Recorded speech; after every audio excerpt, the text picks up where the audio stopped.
Oh my God, today I totally feel like I'm on drugs or something. I feel so out of it. I mean, the crazy error of last night, I couldn't sleep very well. When I went to bed, I felt like I was just wound up. I just couldn't stop thinking. And Stella was already snoring her head off. So I was like, I'm just going to take a melatonin. Surely I'll get enough sleep. No. Oh my God. And I just feel so drugged. And it's supposed to be natural. I feel like I am so drugged. Oh my gosh. Um, Hopefully today sometime I can take a nap or something because it just makes you feel so loopy and out of it. So if I make less sense than normal, that's my full disclosure. I'm on the melatonin. Um, I got 6 hours of sleep too. I don't know. I guess maybe you need a full 7 or 8. It's recommended by the doctors, right? So, speaking of recommended by the doctors, somebody has sent me this video clip. So, it's not just Saget. There's a few other people who were outspoken about, do it, do it, do it, do it. And then, didn't have so great an outcome.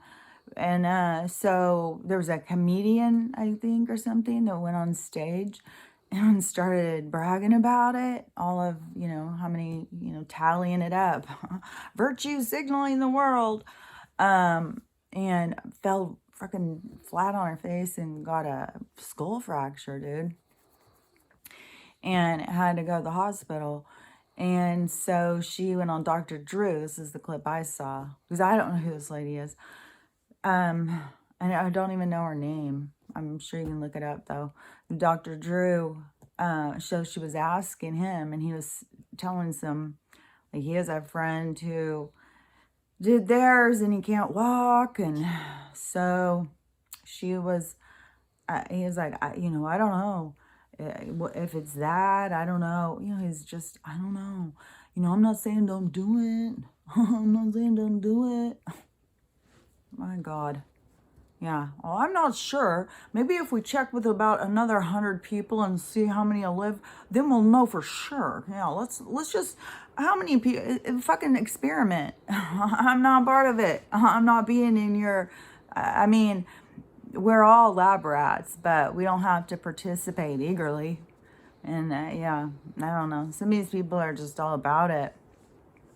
The whole thing is all I see over and over and over is people who are just so disconnected from their soul and so disconnected from reality, what reality really is. They're so caught up in this illusion of life. It's so crazy. But you can't get them to pull free until they're ready to pull free. And it's, each soul's independent experience. And this morning I was watching this movie. It's an older movie. It was a true story. It happened in Dallas. I remember when it happened. And but the guy was going to get out of jail in '93. So this is how old it is. But back then there was a lot of stuff that was in the news that people hadn't heard of before. And now I mean, we've heard of this stuff so many times that but when it very first was heard of, yeah, they'd make movies about it. And this one, so it's a true story. And this rich guy, like the kind of guy who at his parties, you wear tux and women wear ball gowns. Like, that's the kind of rich this guy is. I mean, he's not like an aristocrat. He's like just a schemy kind of yucky businessman, who is all about ego, all about the show. Definitely back in those days when, you pulled your family out and lined them up like, oh, here's my accomplishment right here. See how good they look? Somebody goes up to pick their nose and slap. So, yeah, there was a lot of expectation of making somebody else look good. Don't make them look bad by being a child or something, But that is a part of what souls had to go through, We had to go through all these different scenarios to get to the point where we are. And different souls were in different times to learn those things that also moved a collective into a certain energy. Like it all is so woven together. You know, if people could understand, they're just a part, they're a thread in a giant blanket. So, anyways, this guy, he, it's just a disgusting person, you know, who pretends like he doesn't beat the snot out of his wife, but he does. Finally, she had had enough and decides to leave him, and that leads to him hiring a hitman. And the whole thing is that the criminal who was getting hired had a conscience and went and told the cops. So they were able to do a sting operation on this guy and arrest him and not kill, because he was ready just to, you know, kill them all except for his kids. He was like, keep them there, but he needs control. You know, he was the kind of guy who pulled up in his Porsche to pick up the kids like the first weekend visit, and gets out his sexy new girlfriend in this skimpy little dress and has her standing on this side of the car, and introduces his kids to her as this is going to be someone very important in your life. You know, he's the kind of guy who you call her mom now. This is your mom. That other lady, she's not your mom anymore. So you just kind of get like what this guy was like. But you know, the thing is so many souls, so many people, so many experiences revolve around someone being treated bad by someone else. But the whole thing is it's all to teach us our own value. And you know, even in this, when it was very first starting, and I just thought, oh, this is just going to be one of those abuse things, because when she left, he started calling her and calling her, showing up where she was and stuff. And I know it takes like 12 times or something for a woman to actually leave when they're being abused. You know, they'll leave and they'll get a little further each time. But when he was calling and showing up, you could see how much she was still intimidated by him. And the control and the hold that someone else has over you. But it's when your soul suddenly goes, no, I have value. I'm not going to be treated bad. You can't treat me bad anymore. That's when it all changes. That's when you pull free. And that's what's happening on a grand scale right now.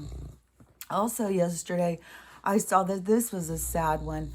I try and stay off of TikTok as much as possible. I'm telling you, it's either people just doing kind of dumb stuff so to get noticed, or there's a lot of people who share interesting things, but you have to go through a lot of crazy stuff to get to those. But there's a lot of just sad stuff. And this one, you could only see, like, she was pretty up close, like, you know, it was just her face, like even just like this much of her face. It seems like maybe you could kind of see her shoulders a little bit. I don't know. It was a very, very small perspective of this person. So I have no idea at all anything about her body, or, you know, her appearance, or, you know, her demeanor or anything in public, right? But so she, you know, has a little print thing up at the top, please don't be mean, or something like that. And she starts telling a story about at work. And it looks like she looks like a professional person. She doesn't look like somebody who wears a uniform to work. But, you know, like I said, I don't know. And then she was saying that her boss pulled her in to talk to her about her job performance, which she thought was odd to do. And then she told her that she had to get weight loss surgery because her appearance, or the way she walks or something, has other people concerned for her health in the office. What? Oh my gosh. And so the woman is crying, you know, like she's apologizing and saying, okay, I'll get the surgery.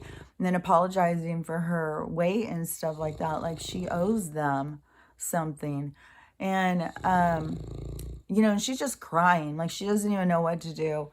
And so I had a comment, of course, but I read a couple more comments, and it was like, I work in HR and you have a lawsuit on your hands and stuff like that. So But, I commented and I said, I believe in being healthy, but I also believe you don't change anything about you unless it's for you.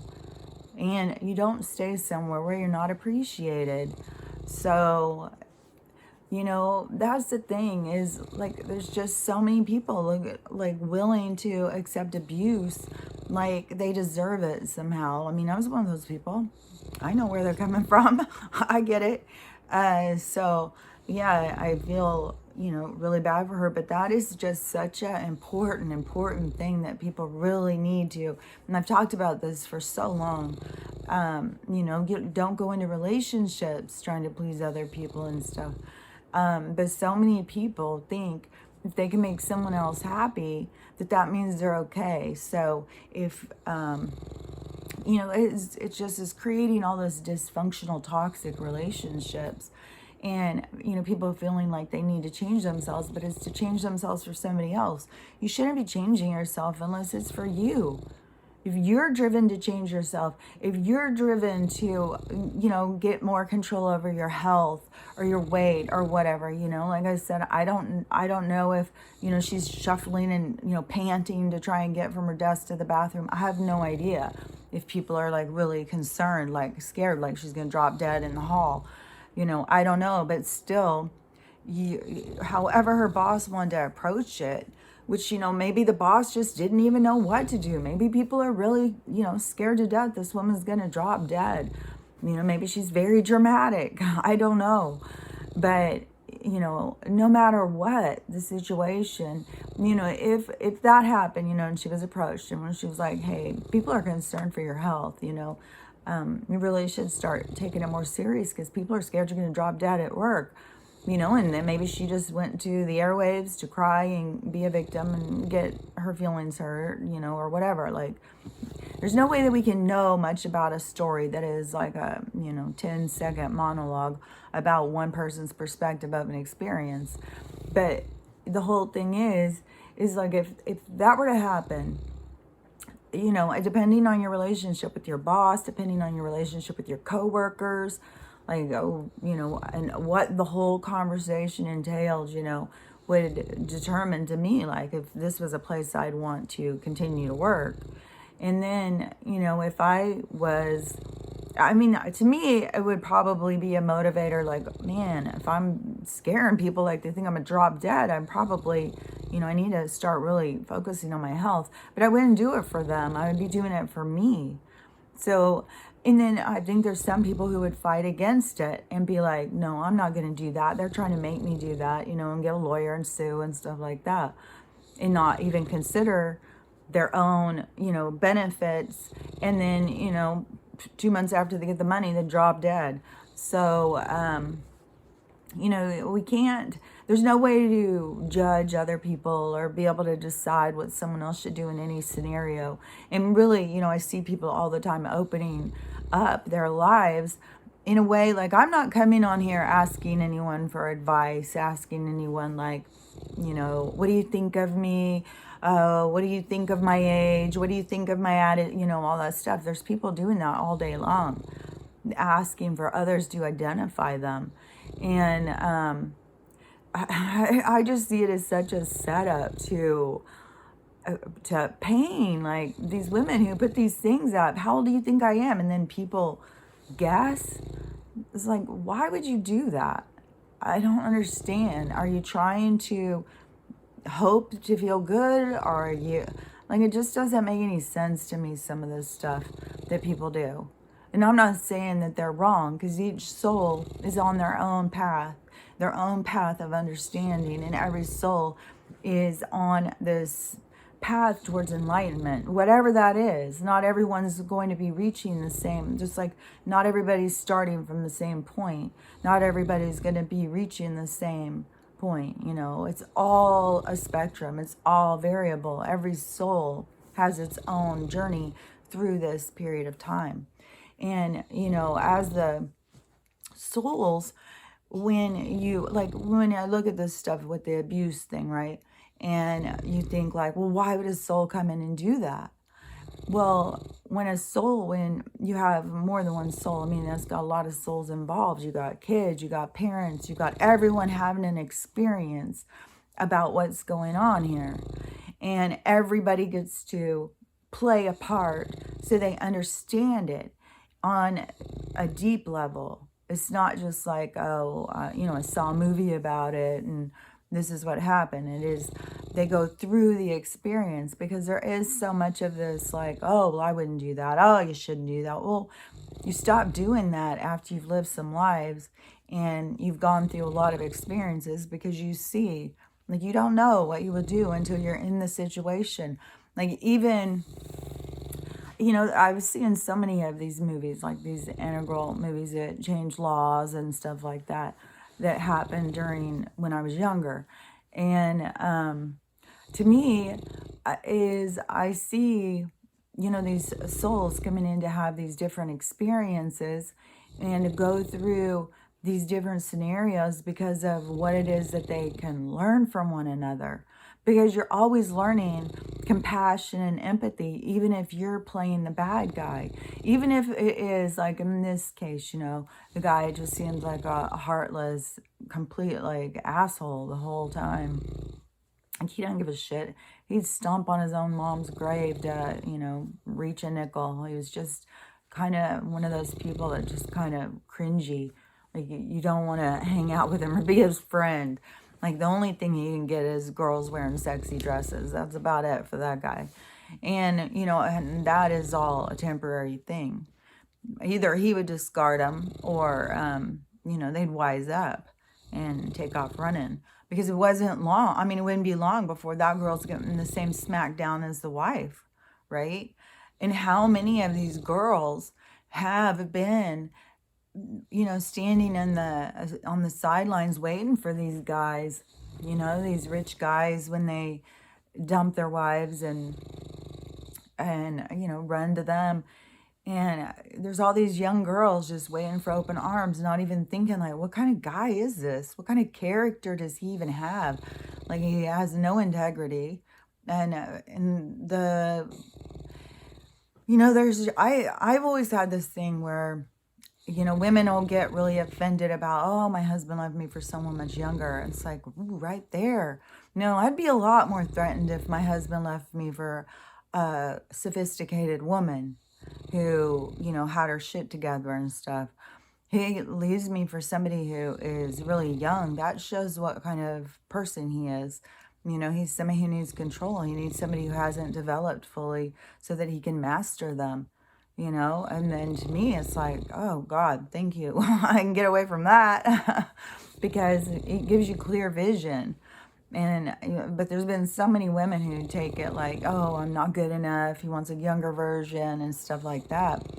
And I've always just seen that as very, that just shows what kind of control he has to have over a relationship and another person. That he needs somebody who's that young and underdeveloped to, be the boss of the whole thing. It's not about like, oh, so what if they are, in better shape or something? I mean, that's temporary. I mean, you're a woman, you don't look the same when you're 20 as you do when you're 30, as you do when you're 40 or 50. I'm not saying that you need to gain, that people gain 150 pounds or something. I think that is not true either. But I do think, you do, you age, you develop. And it would just be I would find it a lot more threatening if my husband walked in with, a woman who was professional looking, well kept, and, all together. Even if she was older than him, I would feel like, that would be a bigger slap in the face to me. Like, oh, I don't have it very together. He can get someone who's more together than me, and instead of going for somebody, who just got out of high school. So, yeah, but it's all in how we look at things, it's all in perspective. And, and it's all by a soul's perspective. And every single thing that you go through in your life is to expand that perspective, to give you more understanding about yourself and about relationships and about others. And we all are bonded together. Like we're all the thread in the same blanket. And so the more that we get into this idea of, because like I've said, you, just yourself and each person in you, like whoever, you could be hating somebody and they're an angel to somebody else, because we're all playing different parts, even in this life. But throughout our lives, we've all played all different parts. So even presently, you're playing the good guy and the bad guy. So the more that you can understand that everything that is going on is about learning lessons, and it's not so that you can go, well, I'm here to teach you this, I'm here to teach you that. That's not your role. Everybody has their own guides that are telling them what they need to learn from each experience. They just need to tap into the guidance instead of being caught up in the experience, because people get so triggered in the experiences.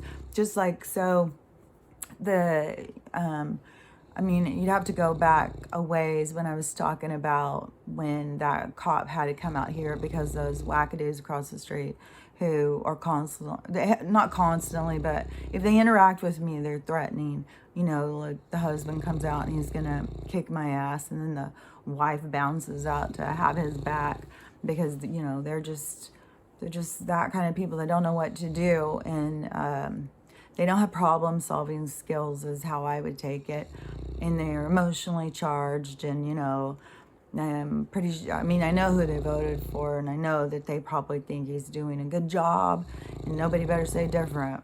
They're just very kind of rigid and angry, and they're just different. Like, she's sitting outside yesterday, loud on the phone, hawking up, or whatever, while she's smoking her cigarettes and talking on the phone, and then talking to neighbors really loud about she can't get her son out of jail. I don't even know. Stella's barking. It's just like, she's always out there just talking about personal business. But those neighbors, and I've said, there's some different people out here.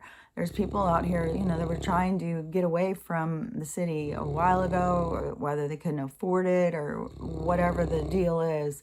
There's definitely people who are not excited about these other people moving out here around them. So these people are kind of like, that's how I take them, our brothers and our cousins and our nephews and everybody lives in this neighborhood, and we don't like you guys out coming in here. That's what, like, you moved into a compound or something. But it's just different. It's a different way of life. It's a different lifestyle, and you learn more coming out into places like this. But so when that cop had come after Trixie had jumped over the gate, right? And Trixie didn't ever leave or anything. She's just on the other side of my gate at the end of the driveway. And that lady who's in a panic, she's always wearing the big vest. She's probably walking with that on. She's just kind of seems like somebody who's scared. But out here, I have fence, but out here, like, dogs just run wild. And that's why it's so weird when I get the person with the fence, let's call animal control on her. It's like, what? So anyways, the cop had come when I had called, when they were out there threatening me the last time a few months back. And so the cop that came, he just kind of was dismissive and like, oh, like I was making a big deal out of nothing. I was just trying to be dramatic, and it's just neighborly stuff, and blah, blah, blah. It's no big deal. And I'm like, it's crazy out here. These people all have guns out here. They don't think. They're not rational. I'm telling you, it's weird. And, he's all, gets their number and name and stuff, and tells me I can go file a report. Well, I go file a thing. It costs me $85, and then they have all my information. So, like, I was like holding off on that. I still have their information. If they, continue to harass me, I would do it. But, after that, kind of, after, because they called animal control on me again, and I started getting threats by them. But then, so this cop whatever, like a week and a half later, I get a ticket in the mail. So, just kind of, I don't know if it's because I'm on a list. I mean, not everybody has a Secret Service show up. So I don't know if I'm on a list and that's why I get more of the bullshit or what. But, sends me a ticket and I take it as like, oh, don't bother us and call us with this ridiculous neighborhood crap. Well, he's one of the ones who got shot. He got shot in the face. And they think he might be blind now and is gonna have to be retired. And he was just starting his career. I mean, I would say probably mid-30s or something. And so I had seen a long tape over what happened yesterday, but I guess there's footage of the actual shootout. And I didn't see that. I saw one of the neighbors. So I guess, there's a few neighbors on that road who are they're ready for the war, I'll say, which I have said all along. I'm sure this whole friggin', yeah, they're just waiting. Yeah, come in here and yeah, you're gonna have a damn shootout for sure. So, the neighbor guy, I guess one neighbor was burning some branches or something, and the other guy got mad because the smoke got in his house. So he comes out with a shotgun and starts blasting. And then, so other neighbors ran in and got their guns.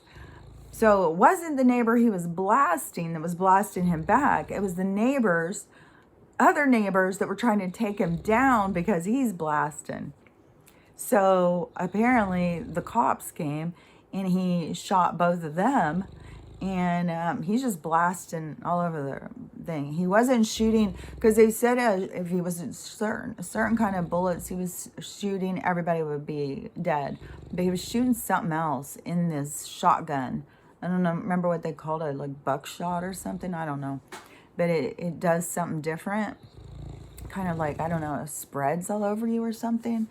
So you get a whole bunch of shots. I don't know, they talk about it on the news, whatever it is.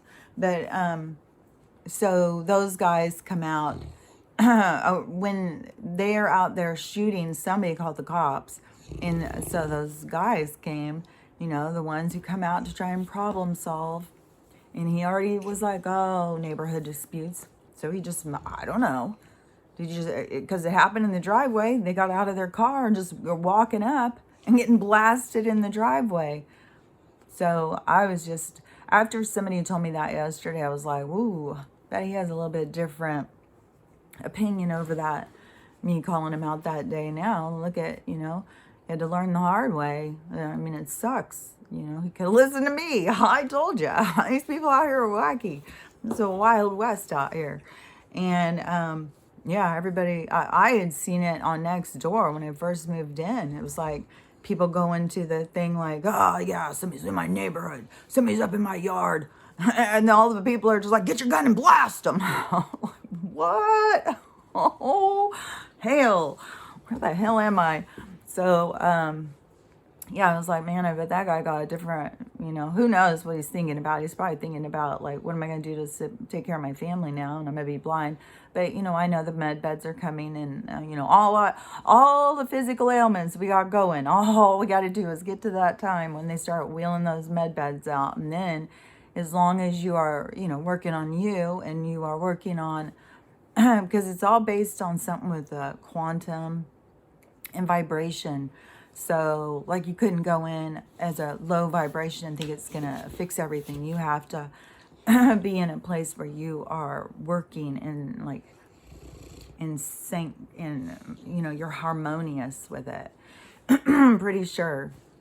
I don't know. I'm not an expert, I don't know all the technology. There's a lot of stuff. And, even if you tried to look up a lot of Tesla stuff, there's so much that is hidden because of CIA and stuff.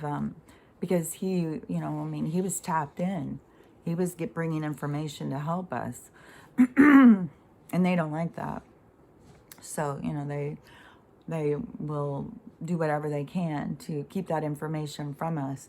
But whatever with this thing, when those two cops were walking up the driveway, and like I said, all those little number things that were out that day when I drove by, there was a lot like that. There was a lot of, I'm don't know what else they would number besides the spent casings or bullets or whatever are out there. I mean, I don't think they're, marking, oh, a stick fell here, a stick fell there. But they had cameras and stuff. They were definitely trying to understand what happened. There's so many cops out there. And I like the evidence thing. I don't know. That could still be out there. I haven't driven back over there. But it looked like they pulled up and started walking up to try and talk to him. And he just started blasting him. So then the neighbors who were already trying to hold him back and take him down, they're blasting him. And they're using real guns. I don't know what this guy's blasting. If it was salt or something. I don't know, but it hurt the people. Like the guy's gonna, they don't know that he will not be blind, is what I heard, but I don't know. And anyways, then the guys, I guess in the footage, is supposed to be super dramatic because you see the neighbors crawl up and grab the cops and pull them out from the gunfire. So, and then that's when I heard all the sirens, and it was like, it says at 4:20 everything happened, and that's what I was singing. It was right before it started getting dark, so it was around like 4:30 or something, and that's when I heard all the sirens, and that was when the SWAT and stuff were coming, and then the helicopters and stuff. But anyways, I just thought, but that guy got it completely, we just have to learn things usually the hard way. We have to see things play out. That's the whole reason why we go through these experiences, why we go through this soul journey, is to be able to witness ourselves in an experience, because we have a deeper understanding of ourselves, and we take away we release judgment. We don't take it with us. We release it. We take it away. We get rid of it. We no longer have judgment in a scenario that we've experienced all the different perspectives, because then we understand how things happen and why things happen and what motivates people and what drives them. Because I can see in some of these things, like that woman's story where, she can't get away from the guy and he's beating her and stuff. I see what drives people to be like, I have no way out. Either I'm going to kill them or they're going to kill me. And that happens over and over.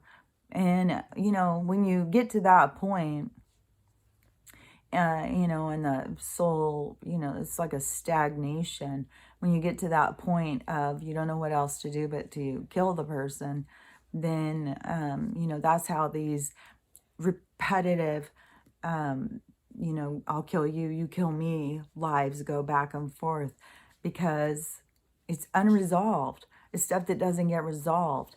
And, not all consciousness was able or capable of resolving some of the lives they've gone through. But that's why this life right now is opening up so much for you to observe and understand. And that's why there's so many triggers that are happening for people, is so that you can go in and have a closer look at yourself, because this is all about your expansion. It's all about your soul evolution.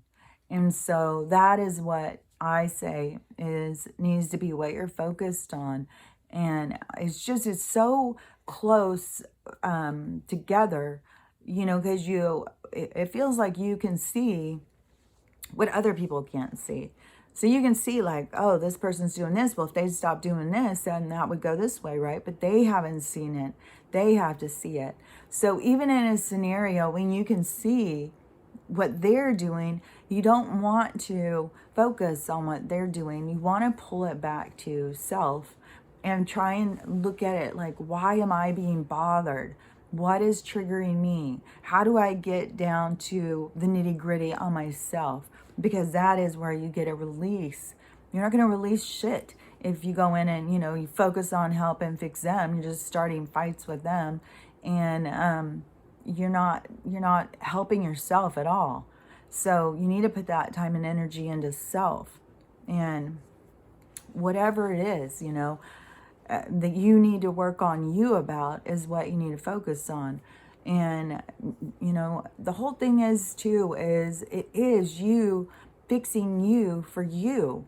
Don't do anything for somebody else, because right there you've created expectation. You've created this unwritten contract like, okay, well, you're about to teach me why I need to care about myself. So, every soul has to go through it however they're going to go through it. But, what you're always trying to learn is to love yourself, put yourself forward, and to connect with what is out there, and to stop judging others, and to understand that these experiences are for you. It's not the universe isn't working against you, it's working for you. And you are here by your own accord. Nobody forced you to be here. And in your real existence, death isn't real. That's an illusion. There is no death. You can't kill energy. You can't kill an eternal being. And, you got to remember, you are not just free energy. You are conscious energy. So, this is all about learning mastery over self. So, anyways, I've been talking a long time. Have a great day. I'll talk to you later. Bye.